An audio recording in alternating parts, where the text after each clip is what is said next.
Praise the lord. ప్రభునందు ప్రియమైన వారలారా, మీ అందరికీ స్వాతంత్ర్య దినోత్సవపు శుభాకాంక్షలు. ఈరోజు మన కొరకు దేవుని మాట గలతీలకు రాసిన పత్రిక 5వ అధ్యాయము 1వ వచనం.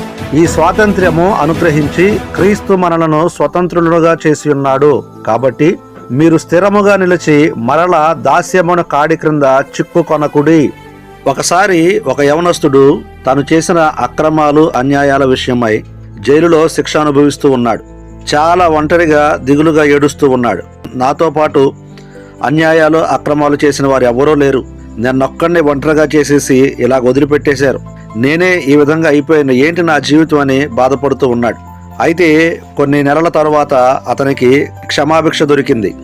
ఆ జైలర్ గారు వచ్చి, రేపు నీవు విడుదల పొందబోతున్నావు అని చెప్పాడు. ఉదయాన్నే ఆ జైలు గేట్లు తీయబడిని ఆ యవనస్తుడు బయటికి వచ్చి నిలబడ్డాడు. ఇప్పుడు అతని మనసులో 2 మార్గాలుగా ఆలోచిస్తున్నాడు. ఒకటి మునుపు ఉన్న చెడు మార్గం, మరొకటి తను వాటన్నిటిని విడిచిపెట్టి వెళ్ళే క్రొత్త మార్గం. చెడు మార్గం అయితే అంతకు ముందున్నవన్నీ అతనికి అలవాటే, వాటి ప్రకారం వెళ్ళిపోవచ్చు. కానీ మరలా అన్యాయాలు అక్రమాలు ఇవన్నీ మరలా అతన్ని జైలుకు తీసుకెళ్తాయి.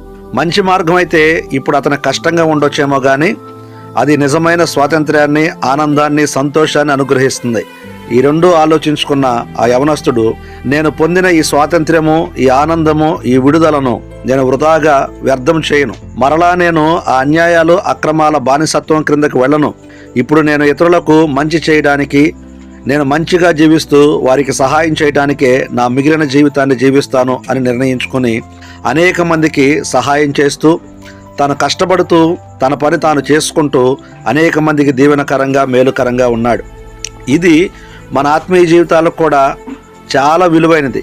యేసు మన పాపములను, మన బంధకాల నుంచి విడుదలిచ్చాడు. కానీ ఆ స్వాతంత్ర్యాన్ని మనం మరలా ఉపయోగించి పాపానికి బానిసలుగా మారకూడదు.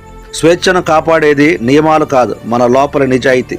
నిజమైన స్వేచ్ఛ, స్వాతంత్ర్యము మనం ఇతరుల కోసం జీవించినప్పుడు మాత్రమే తెలుస్తుంది. స్వేచ్ఛ అనేది మనకి దేవుడిస్తున్న అవకాశం. దానిని సేవకు, ప్రేమకు ఉపయోగించాలి. క్రీస్తు నిన్ను పాప బంధకాల నుండి విడిపించాడు. ఇప్పుడు నీ జీవితం ఇతరులకు వెలుగై ఉండాలి. దేశ స్వాతంత్ర్యం మనకు గౌరవం ఇస్తుంది.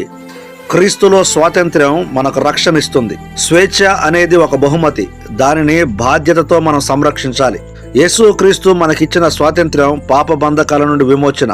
స్వేచ్ఛను, స్వాతంత్ర్యాన్ని స్వార్థం కోసం కాకుండా ఇతరులకు ప్రేమతో సేవ చేయడానికి ఉపయోగించాలి. దేవుడి మాటలు దీవించునుగాక. ఆమెన్.